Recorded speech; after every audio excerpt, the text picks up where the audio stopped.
ఓం శ్రీ పరమాత్మనే నమః. మనం భగవద్గీతలోని ఫస్ట్ చాప్టర్ మొదలుపెట్టే దానికన్నా ముందు ఏం జరిగిందో తెలుసుకోవాలి కదా.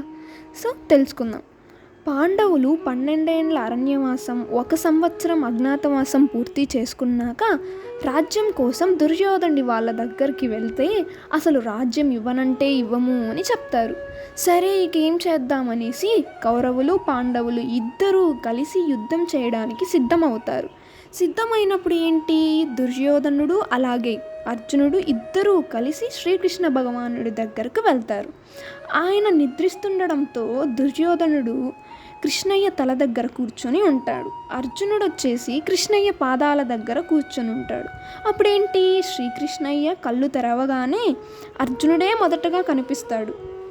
అప్పుడు శ్రీకృష్ణుడు ఏమని చెప్తాడు, నా కంటికి మొదటగా కనిపించింది అర్జునుడే కాబట్టి అర్జునుడికి ఫస్ట్ హెల్ప్ చేస్తాను అని చెప్తాడు. సరే అని కృష్ణయ్య ఇలాగ చెప్తాడు. ఒక పక్క నారాయణి సేన, ఒక పక్క శ్రీకృష్ణ భగవానుడు, కానీ నేను యుద్ధం చెయ్యను అని చెప్తాడు. చెప్తే ఈ రెండిటిలో అర్జున నీకు ఏం కావాలో కోరుకో అంటే అర్జునుడు వచ్చేసి ఏం చేస్తాడు, శ్రీకృష్ణ భగవానుడే కావాలి అని కోరుకుంటాడు. మిగిలిన నారాయణి సేనను దుర్యోధనుడు కోరుకుంటాడు. సరే అని చెప్పి శ్రీకృష్ణుడు ఆశ్చర్యంతో, ఎందుకని అర్జున, నేను యుద్ధం చెయ్యనని చెప్పాను కదా, నేను ఒక్కడినే ఉంటానని చెప్పా కదా, అయినా ఎందుకు నువ్వు నన్నే కోరుకున్నావు అంటే అప్పుడు అర్జునుడు చెప్తాడు, ఓ కృష్ణ, నీ ఒక్కడివే అందరినీ నశింపజేయుటకు సమర్థుడవు, అప్పుడు నేను సైన్యం తీసుకొని ఏం చేసేదను అని పలుకుతాడు. అప్పుడు కృష్ణుడు సరే అని చెప్పి అర్జున్ని రథసారథిగా ఒప్పుకొని ఉంటాడు.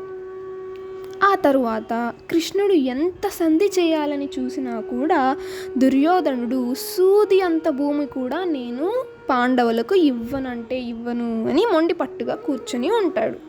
సరే అని చెప్పేసి యుద్ధానికి అన్నీ సిద్ధం చేసుకున్నారు. అప్పుడు వేదవ్యాసుడు వచ్చి, ఓ ధృతరాష్ట్ర, నీకు యుద్ధం చేయడానికి దివ్య దృష్టి ఇస్తాను అంటే నాకు వద్దంటే వద్దు, నేను ఆ దారుణాన్ని నా కళ్ళతో నేను చూడలేను అని చెప్పి, అలాగే నాకు యుద్ధంలో ఏమి జరుగుతుందో మొత్తం తెలుసుకోవాలని కోరుకుంటున్నాను అంటే అప్పుడు వేదవ్యాసుడు వచ్చేసి, ఓకే సరే, నీకు సంజయుడు రథసారథి ఉన్నాడు కదా, ఆ సంజయుడికి దివ్య దృష్టిని ప్రసాదిస్తాను అని చెప్తాడు.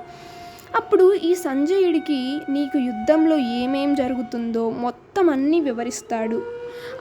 ఆ సంజయుడికి ప్రత్యక్షముగా అన్నీ కనిపిస్తాయి, అతను చూడగలడు, వినగలడు, అన్నీ తెలుసుకోగలడు. ముందు కానీ వెనుక కానీ పగలు కానీ రాత్రి కానీ ఎటువంటి రహస్యాన్నైనా కానీ ఎవరి మనసులో ఎలా ఆలోచిస్తున్నారో మొత్తం అన్నీ ఆ సంజయుడికి తెలుస్తాయి, కాబట్టి నీకు అన్నీ తెలుసుకునే అవకాశం ఉంది అని చెప్పేసి వేదవ్యాసుడు చెప్పేసి వెళ్ళిపోతాడు. తరువాత కౌరవ పాండవుల మధ్య 10 రోజుల యుద్ధం జరుగుతుంది. 10 రోజుల యుద్ధం జరిగిన తర్వాత ఒకానొక రోజు ఇలా చెప్తాడు, భీష్మ పితామహుడు రణభూమి నుంచి పడగొట్టబడను అన్న రహస్యాన్ని వచ్చి ధృతరాష్ట్రుడికి సంజయుడు చెప్తాడు. చెప్పగానే అయ్యో ఎంతో బాధపడి చాలా దుఃఖితుడవుతాడు ధృతరాష్ట్రుడు.